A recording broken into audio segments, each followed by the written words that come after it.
Resto Geek. Et maintenant, votre émission jeux vidéo, Burger Games. On va sur un jeu d'horreur, un jeu survival horror que j'ai découvert, que je suivais depuis un petit moment. Non, on me dit temps mort. La régie technique se barre parce que c'est un jeu d'horreur, en effet.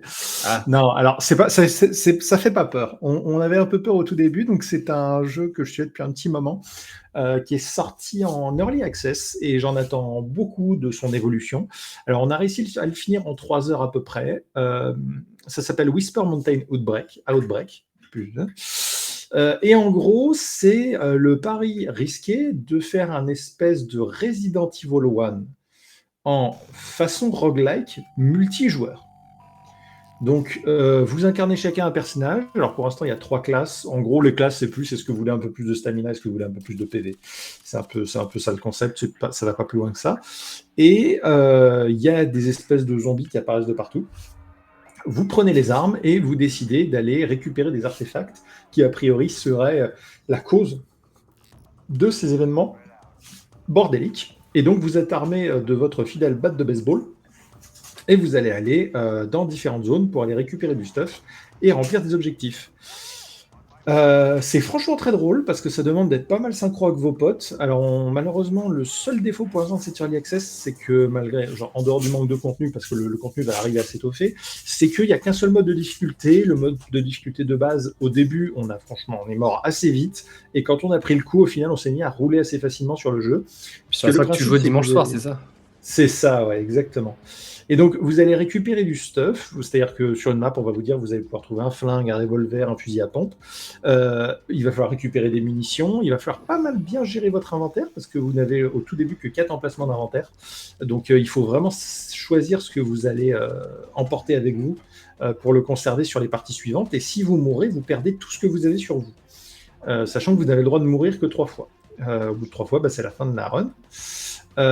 C'est franchement rigolo. Il y a des variantes sur les maps, vu que c'est un roguelike. Vous pouvez avoir un coup des créatures qui vont plus vite, un coup il va y avoir des zones d'acide partout. Il y a des objectifs différents. Il y a des missions où en fait il faut résister à des hordes en permanence. Il y a des missions où il faut défendre une zone. Et c'est pas mal stressant, surtout jusqu'à ce qu'on débloque les armes un peu améliorées à la fin.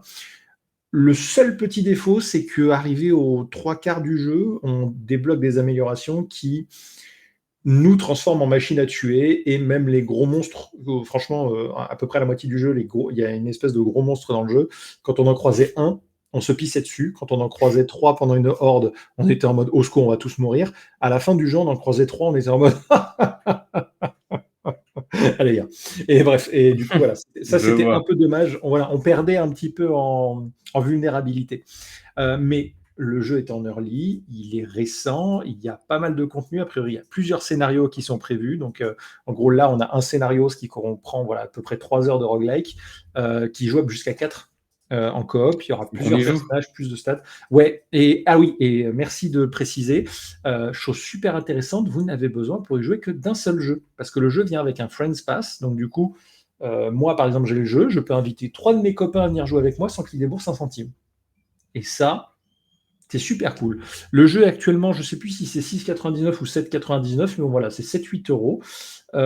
Si c'est le genre de jeu qui vous fait kiffer, moi je vous demande de le payer pleine balle, parce que du coup ça finance les créateurs du jeu pour qu'ils fassent un jeu mieux que ça.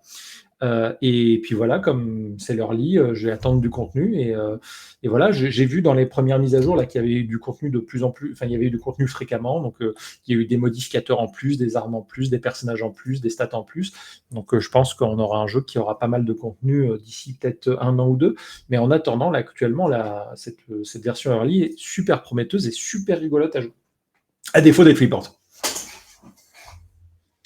J'ai hâte d'essayer ça en live, ça peut être très sympa. Et j'aime beaucoup le côté HD 2D.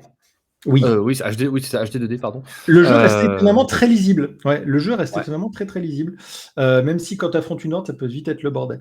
Mais on en fera une partie, on fera peut-être un live à la rigueur pour le découvrir tous ensemble là-dessus, mais c'était déjà bien rigolo. Carrément chaud.